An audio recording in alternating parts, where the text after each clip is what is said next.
Well, it's been a long time since I've updated you guys on what's going on with our Turbo Barra 80 series. There's been a lot of work going on behind the scenes, trying to get it finished, properly running and engineered so we can actually start using it and taking it out on trips.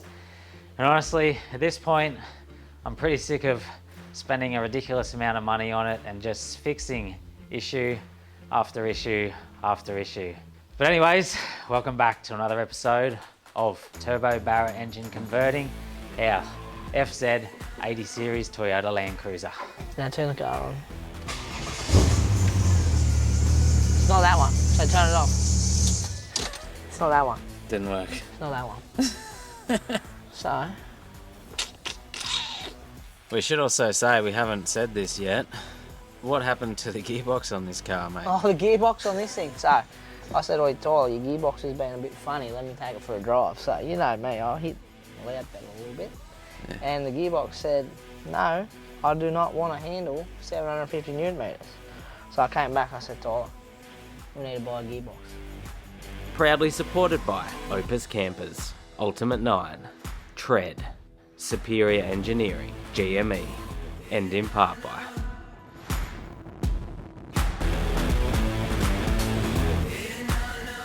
So if you are new to the channel, we are doing a Turbo Barra conversion on an 80 series. Toyota motor and gearbox ripped out and a 4-litre Barra and ZF6 auto in with a big turbo on the side. It's up and running and been tuned, making about 460 horsepower and 750 newton meters on the dyno, and we're now in the process of ironing out all the bugs and trying to tidy up that last 10% of the conversion so we can get it engineered and start being able to use this 4-wheel drive. The content you're seeing in this episode was filmed over a 6-month period, just slowly ticking away at all the jobs, from busted gearboxes to wiring nightmares and everything in between. Let's hook in. Berto's Auto Electricians. Sometimes. Don't call me up for quotes, I'm not doing it. Next up on this 80 series, I've got a turbo beanie. So we're putting this on because, you know, when you're driving and everything, turbo's here, wastegate's here, it's a very hot area. You can feel it after you drive it. So we're going to put this on. It's going to contain some heat from, you know, brake lines, breather lines, airbox. Yeah, and we already got a little one over there on the wastegate we chucked on the other day too. Yeah, we've just been waiting for this one to arrive. So. Next up, mods for the 80 series. We've got a GME up the front, no aerial yet, so we've got a nice little aerial bracket from Adventure Corp, and it mounts just here. Nice little clean one, then I'll mount the aerial. Boom, tidy. And the reason we didn't mount the aerial down the front like you normally would is because it's a hoopless bull bar. It doesn't have any actual mounting spots on it, and we just thought it was going to look a bit funny down there. But yeah, then we found this bracket online which goes down the back, and that'll be a better spot to mount the aerial. We're going for clean street look 80 well, here. You got an aerial on the front. Where's my aerial? On the back. Oh, that's where the cool kids at. So yeah, this door stopper latch thing, you just undo the 2 bolts, put the mount in, there's your mount. Easy as that. It's a nice stainless bracket. You can get left or right side, and we said, Demi, what side you want it on? She said left. I would have had it on the other side, but it's not my car, so look at that.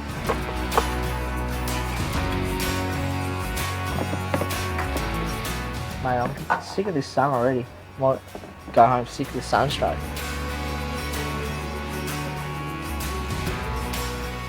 Next issue up we've got on this 80 series is the squeaky belt we're trying to fix. So I had a look, I pulled the belt off. I went and got a new belt because I thought maybe it's just the belt. But it's not. While the belt was off, I gave this a spin, the water pump. And it's hard to see on camera, but this gear has a little wobble like this. And it's making the side of the belt rub on the next pulley and squeak. So That was a brand new water pump. Brand new GMB water pump. It's no good. We have got a new metal pulley. This is a plastic pulley. They always get hot and fall off and then you're stuffed. So you can get a metal pulley that you press on. Yeah. We're going to do that. And then we'll have 2 birds, 1 stone. We'll have an upgrade and it's fixed. Beautiful. No more squeaky, annoying 80 go. I'm back from the shops, from Benny's. I went good, mate. Warranty water pump. And then on top of that, I got the metal pulley. I spin it by hand. It looks dead straight. So put it all back in, we'll start up, and squeak should hopefully be gone. If it's not gone, that car's going to be gone. But that would have been sus anyway, so it's good that we got that sorted.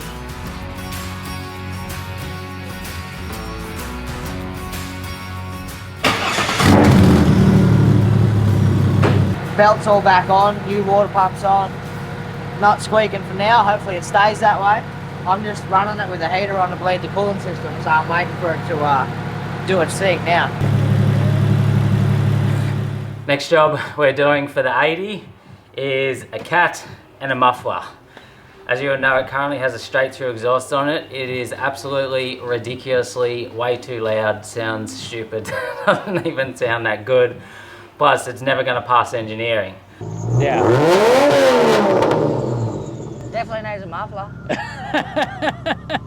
When are you afraid to put a muffler in? So George is here today from AxeFab. He's made his way over to the shed here and he's going to weld these two in to the current exhaust system we have. So we've got two spots there. We'll cut sections out and then we'll put these in. So you got the cat, which this is required to pass engineering. And then we got a big muffler as well, which will hopefully quieten it down enough to pass engineering, but that's going to be a wait and see. But either way, with these two on, it's going to sound much better, much more reasonable on the roads.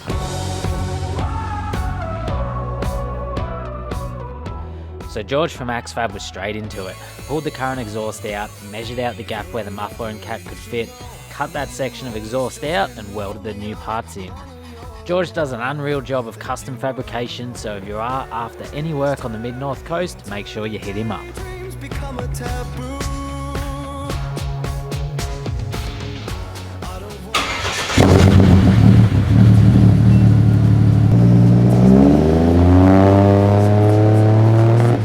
I've just walked back down to the house, forgot to film an ending, but that's the muffler and cat on. Sounds way better now, much more respectable. I'm not sure if it's going to be quite enough to pass engineering, but we'll see what happens. That was the only little job for today. We'll come back another day when we're doing more 80 stuff. Yeah. I forget exactly what we filmed last, but what's it been? Nearly 2 months now, 6 weeks. Yeah, since we've done stuff. Because we've been to Cape York, everything else, this 80's been sitting here for a while, so we've slowly been getting back into getting all the jobs ticked off for this engineering. We did some stuff on it a week ago, but didn't film anything. You got the second fuel tank hooked up. Sub-tanks plumbed back in, so it's both functional and we've got 2 tanks. Horns are on. 2 horns, same as factory. We got the factory charcoal canister hooked up, so you need that for engineering. It's like a fuel evap emissions thing. Yep. And then the next job, a washer bottle. Washer bottle. So since we've moved everything's in the way. We can't run the factory one anymore. We've just got a little universal one. Come to the bracket, bolt him on, slides on, got a motor on it and everything. Get her in, get it done, mate.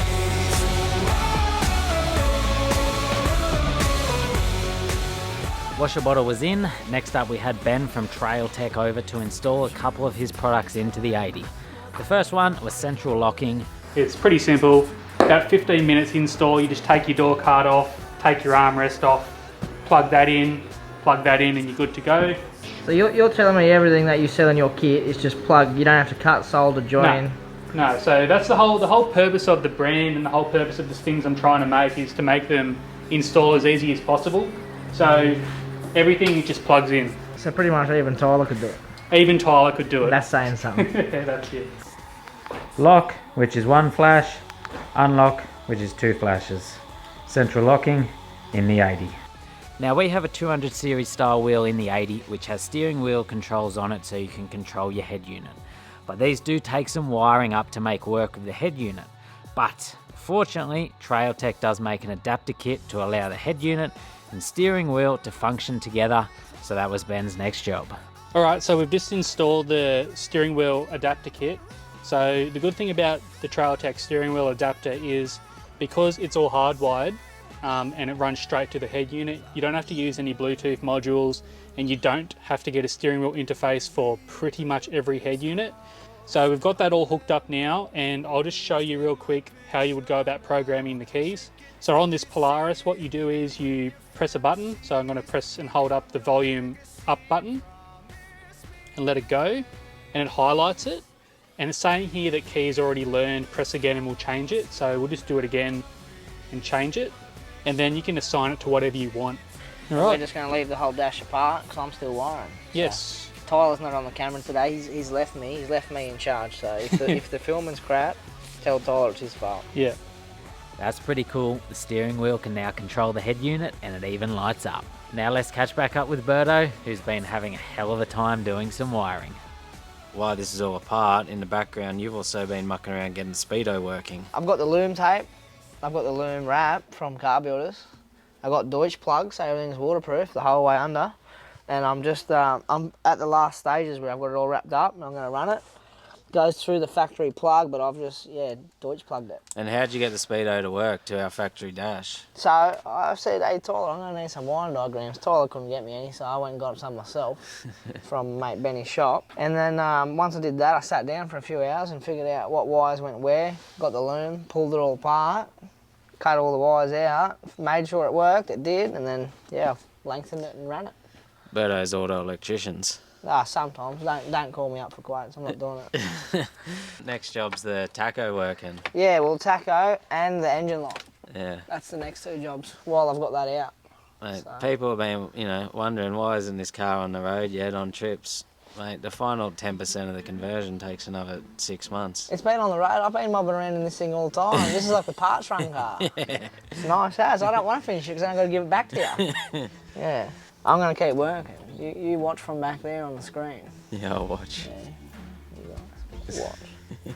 We should also say, we haven't said this yet, what happened to the gearbox on this car, mate? Oh, the gearbox on this thing. So, I said, oi, Tyler, your gearbox has been a bit funny. Let me take it for a drive. So, you know me, I hit the loud pedal a little bit. Yeah. And the gearbox said, no, I do not want to handle 750 newton meters. So I came back, I said, Tyler, we need to buy a gearbox. So what's happened? We're getting to build one. We're getting to build one. Why are we doing that? Because we were going to do it once, do it right. That's right. I'm not letting Tyler skimp out.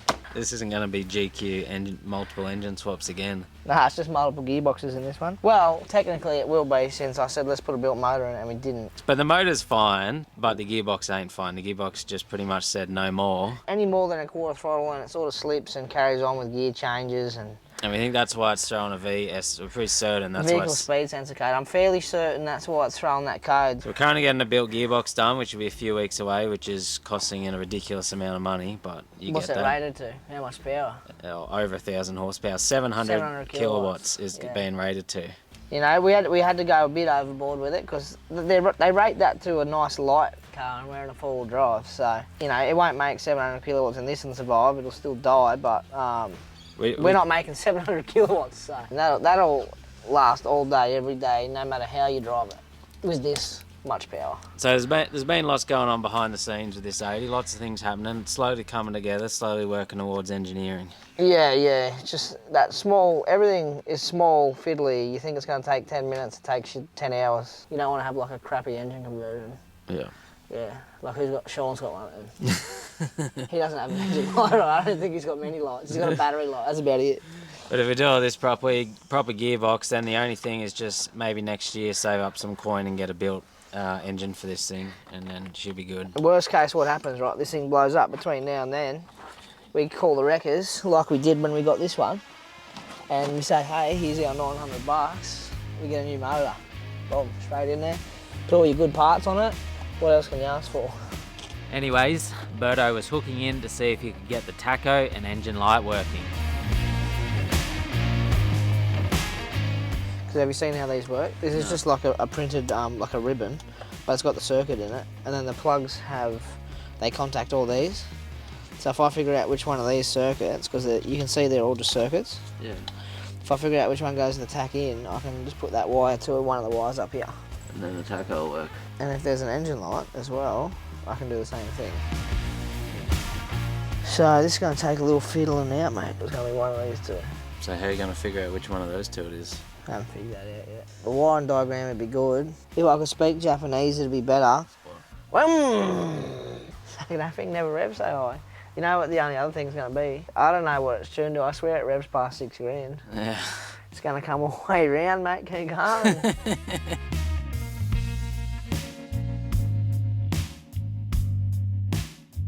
Now turn the car on. It's not that one, so turn it off. It's not that one. Didn't work. It's not that one. So, I'm gonna have to check some more stuff. More checks, more better, mate. So, another day in the shed ticking off stuff on the 80. One of the things I've got to finish doing, I started last time, was trying to make the tacho work. So where I got up to that on last time was I got it all wired up to what I thought was correct. And the Toyotas run a different voltage tacho, so the output that we have isn't good enough. We had to get this little inductive tacho adapter from Shift Kits Australia. So I'm going to wire this in, make the tacho work, and then I'm going to get into putting all the dash and everything back together and run all nice.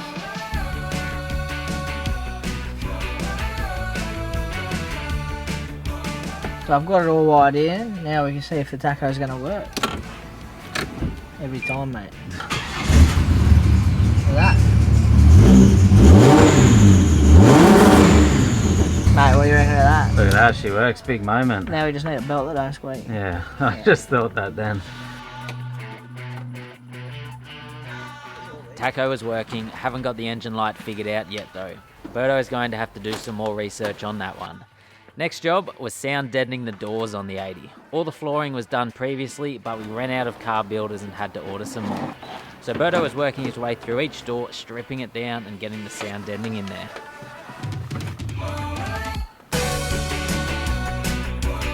So for example, a car door that isn't done, really tinny, really hollow.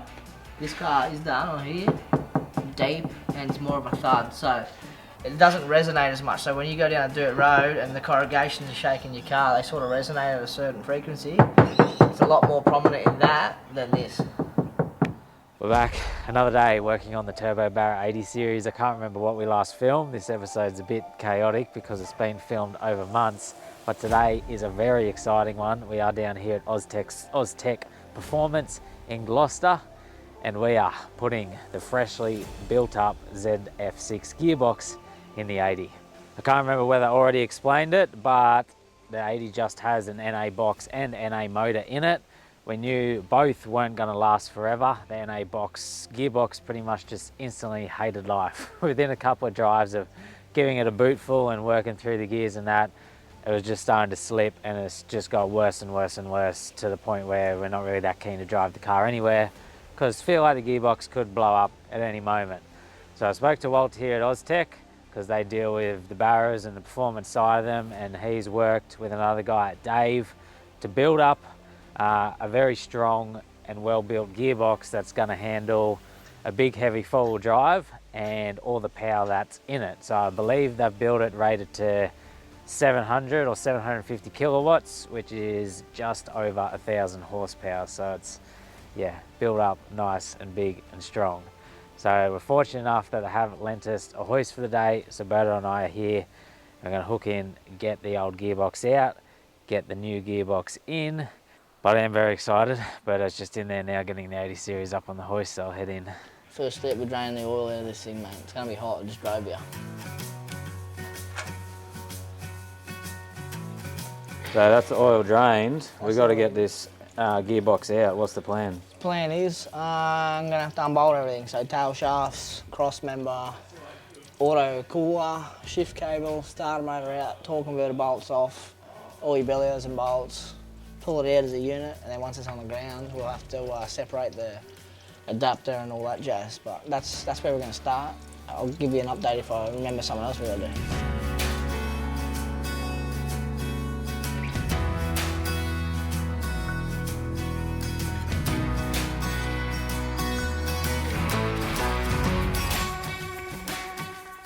Just doing the torque converter bolts at the moment. Got the starter motor bolts done, which that's a prick of a job. And then the torque converter bolts, there's 6 of them.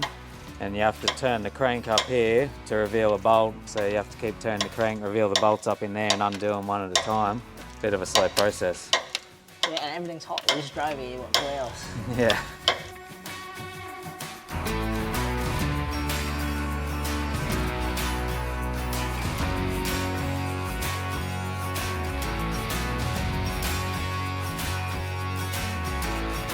Look at that, mate. Gearbox is out. Gearbox is out. Straight in the bin, mate. Anyone wants it, $12.50. Gearbox is out. Next step will be to undo transfer case off the adapter and then adapter off the gearbox, which we're going to use all that on the new gearbox.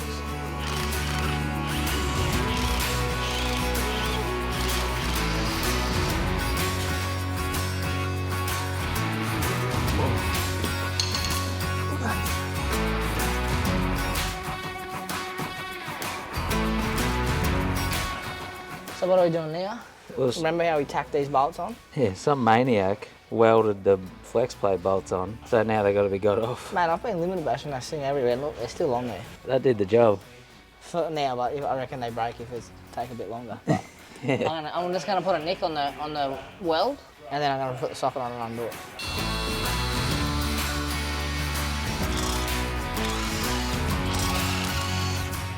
We've got the welded on flex plate bolts out, flex plate off. Unboxing of the new setup here. Big billet flex plate there. Rightio, so now we're gonna dowel the crank, and the flex plate is chromoly, so it's really hard to drill. We have the special tool bolted up there, it's got a guide. We've got to drill that and then put the dowels in, and that's to stop the flex plate coming loose. It's a common thing with these Barras. So, because when you, bounce off limber or whatever, the flex plate moves because the bolts are holding it, and then they fret and then they come loose. Which, if we have the dowel stops it from spinning totally and the bolts just hold it.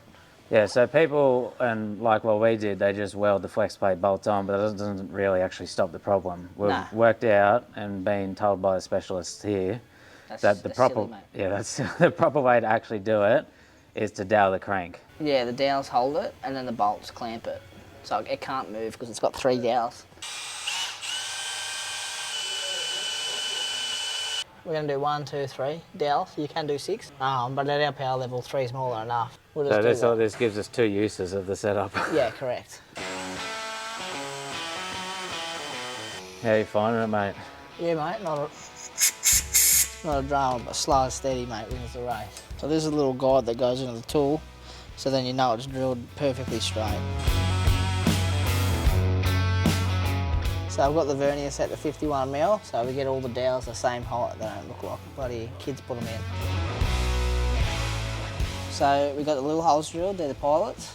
Now we've got the full size drill bit going in. That's the size of the dowel. Now once we're done with this one, we've got to chamfer the edges with that drill bit, just so that the dowels go in easy. You don't chip the crank.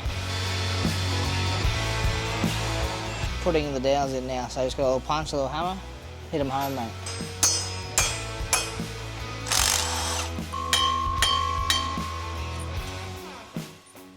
See, I've got the dowels hammered in, mate.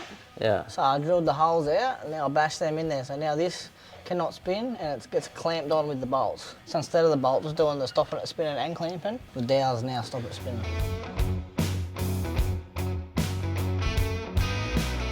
Now we've got these bolts. We've got Loctite on them. They've got the fancy double washer things. I'm gonna get them in. We're gonna get them done up real tight to spec, mate. The spec is FT.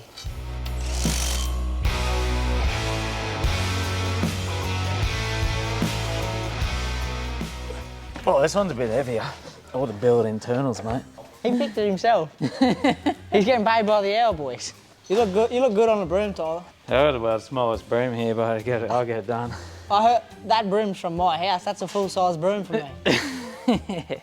Now, mate, this is a very big, monumental, exciting moment for the build here. We got this gearbox, mate, which I've got a sheet. That's how cool it is. And I thought it was 700 kilowatt rated, but on that sheet, actually 750 kilowatt rated ZF6, bloody top spec, top of the line gearbox. First of all, why do we go bananas with the gearbox? Why not just get a half built one? Why do we go crazy? It's not much price difference. Building gearboxes is expensive. Yeah. So we just said, I said, do it the whole way, do it properly, do it overkill. Yeah. And it's sort of future-proof too. So You spend an extra couple of grand now, as when you're spending already this cost me like 13 grand. yeah. With this, and with the gearbox, the torque converter, the billet flex plate. So there's a lot of money to begin with. Yeah. I didn't want to, like, say, spend 11 and then in a year's time be like, it's busted. Yeah, so this is a DSR four-wheel drive street dominator. It's got a 24mm 300M billet input shaft and billet intermediate shaft. So, 750 real kilowatts ready to rate too. It's got turbo spec clutch packs, and it's got like a genuine ZF overhaul kit. So everything that is not performance is like genuine, really high quality.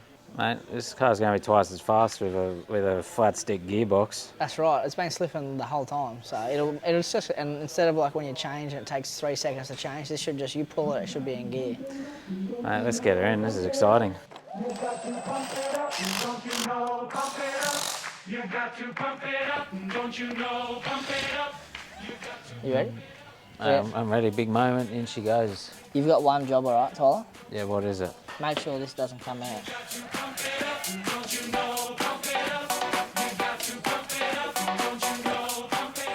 So gearbox is in, we just got to put everything back together how it was, so it's going to be the same, so we won't film too much of it, but we'll get it done.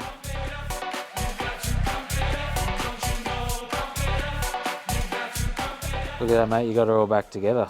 She's all in there, so now we've just got to put oil in it.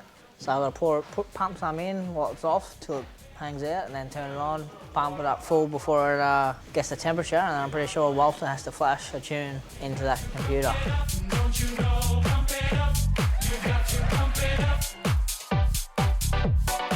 Start it for like 15, 20 seconds. Just pump it in. The gearbox was full of oil. Walter took it for a few drives and got the gearbox tune running smoothly, and the job was complete. Boom, boom. Chickadee do, mate. All right, look, we're back on. It's been a few days since we got back from doing the gearbox. We got back from doing the gearbox. We had a couple of issues on the way home, or that night. I had a mental breakdown that night. He nearly cried. You came to work the next day and I was like stressing. I was just like, I've had enough of this car. I'm sick of spending money. I'm sick of fixing problems. Pretty much, it's one of those things, like an engine conversion, you pretty much fix 3 things and then you write 6 more things on your list you got to fix. We're getting rid of bugs, which is all part. It's all part of the progress. I said, Tyler, take a breath. Just calm down, mate. Had to be his rock for a minute. Yeah, but yeah. So it's been a stressful few days, but I've written everything down for the moment on a list, and we've got a bit of a plan now. We're moving forward again. But what happened? The heater core blew out on the way home. Why did we work out the heater core blew out on this car? Originally, it's because we didn't have a heater bypass. We didn't know it needed one, and then once it blew out, everyone told us you need one of them. And I said, okay, so we fixed that, and then we left it because it wasn't leaking, but that longer drive built up enough pressure for it to leak. Yeah. So it blew out. So we got a heater core, so that's a big job. It's a big Pull job. the whole dash apart, replace the heater core. We've just blocked it off for the moment. We've bypassed it. Yeah, because obviously it was just spin cooling everywhere. Yeah. The auto got hot on the way home, which I was stressed about. We worked out the auto cooler, the thermo fan was blowing the wrong way. Yeah. So I've got that blowing the right way now, and it's stabilised about 90. But we think we're still going to add a bit more to it and run it up through the FZ 80 series has like a auto cooler in the bottom of that radiator. Yeah, the auto ones, Yeah, so we're going to run it up through that and through the thermo So fan. it's going to have 2 coolers, more cooling capacity. More better. Yeah. But we've got a list. So the battery's drawing power, so we've got to sort that. We've got a rear locker and compressor to go in the car. Aircon is getting done tomorrow. That's been a pain in the ass to sort. We had to like source all these different lines, get all these parts. We took it there, they didn't work. They've had to order a bunch more stuff. Yeah. We reckon we finally have everything in order. Aircon's getting done tomorrow. Needs to have the gear sticks around. The wastegate is leaking and needs a flex joint, and the exhaust needs a bracket. So the exhaust has a leak, so we've got to fix that. Replace heater core, fit 2-inch coils and tyres and wheels, so that's for engineering.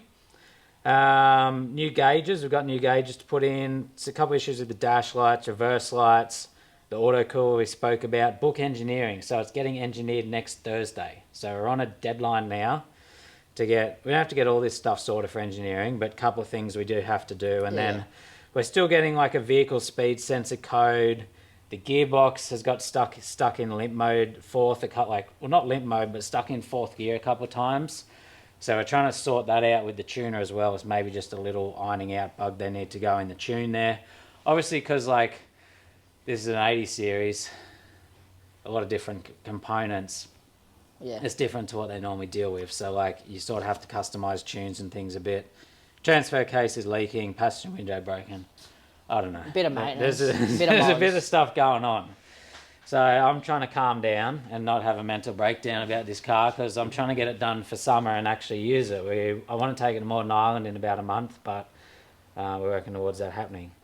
But anyways, forgetting all that, exciting, mate, what have we got over here? New wheels and tyres for engineering, mate. You may ask. This over here. Now, unfortunately, we have a very nice tyre and wheel combo on it. Can't engineer it. Why? Beadlocks, non-engineerable. Neg 38 offset, non-engineerable. Bit of poke. Yeah. So you can only get up to neg 25 engineered, and obviously you can't get beadlocks engineered. What's the real reason that we're getting rid of these rims? They're getting a bit dirty. We don't wash rims around here. Yeah, we're just getting We're new ones. moving on. So what do we got here? We've got RH Assaults. They're 17 by 9 and they're a neg 22. Yeah, and a non-beadlock. And they're a non-beadlock. This is just a fake. Yeah, so they're a very nice looking rim. Very clean. Probably more period correct looking than these for the setup we're going for. Yeah. And what we're also wrapped in, you know, the best. These are a full 35 by 12 and a half, 17 Goodyear Wrangler Bowler mud tyre. Yeah. And then the niftiest bit of all, mate, what's this? What's this? You gotta get close up. Yeah, okay, wait, let me come over here to the camera. You don't get too close, it'll blow you away, mate. Show us what you got. What's his name who makes these? I'll put it up on the screen. It's like DL Auto. DL Auto. Yeah, is his Instagram name. He's a nice young bloke out there having a go. He makes like the fancy little wheel caps, which we do have. So, you know, he made these little Toyota wheel caps to go on the 80, but he said, look, I've got the latest and greatest, newest product here for you boys. Yeah. So I'll send it out, test it out. So this is a quick deflate valve, so you don't have to add your extra little singlet down. You just undo this cap, which is on a nice little string so you can't lose it, and then you flick this out, and it deflates. It goes all the way from 35 to 10 in like 10 seconds. Yeah, that's going to make airing down the tyres a whole lot easier. Yeah, so it's just one of those things. You don't have to carry the quick deflator, like the extra thing you carry. You just carry a gauge. So you let it down, put a gauge on it, check it, you're done. And you actually got a set of these for your own car. I've been trialling these before even you got it, and Yeah. I said, Tyler, you need to get these. These are a game changer. These are the most useful, handy. Like, it's good. But super keen on these wheels and tyres, and yeah, that's going to make the car all legal and ready for engineering. So what do we say now, mate? I've had enough talking about it. I just want to put these on. Let's get them I wanna on look at there. it. I wanna Let's look get at them it. on. You say you love me, I say you crazy. When Also, these wheels and tyres combo, they're for sale now. Anyone wants them, mate? Hit me up. 17 grand cash. talking that shit, only gonna push me away. That's it. When you say Damn, that's a nice looking wheel and tyre combo. It is good, isn't it? Old versus new. Mate, chuck a comment down below. Which one do you reckon's better? you really ain't going nowhere without a fight. You can be reasoned with them, don't be impolite. I've told you 1, 2, 3, 4, 5, 6,000 times. Haven't I made it obvious? Haven't I made it clear? New wheels and tyres are on. What do you reckon of it? Shiny. It looks bloody beautiful. Are you jealous of my car? I am actually very jealous of this car. So I just took it for a drive, did a little formal drop off, and this car's so nice to drive. It's so much fun. It's so fast. It sounds really sick. It's a really nice looking car. By far the best looking car we have, and I don't even own it. It's Demi's. But a new tyre. Sorry, can we just say that again? Whose car is it? It's mine. No, what did you say? I claim it. Whose car is it? It's mine. Whose car is it, Nephew? It's mine now. Whose car is it? Mum's car. But yeah, those RH Assaults, Goodyear Wrangler boulders, they look unreal on it. Just coming together. We're 1 week out from engineering. Can't wait to get this thing actually, you know, all ticked off and done, engineered and out on a few trips. Haven't I made it obvious? Haven't I made it clear? Want me to spell it obvious? F-R-I-N-D-S. Haven't I made it obvious? It's got a sick torque converter. It's got the sick clutches in it. Hopefully it makes it just when you pull the shifter, it goes. It doesn't do that currently. It doesn't do that currently. If you go downhill, it's good.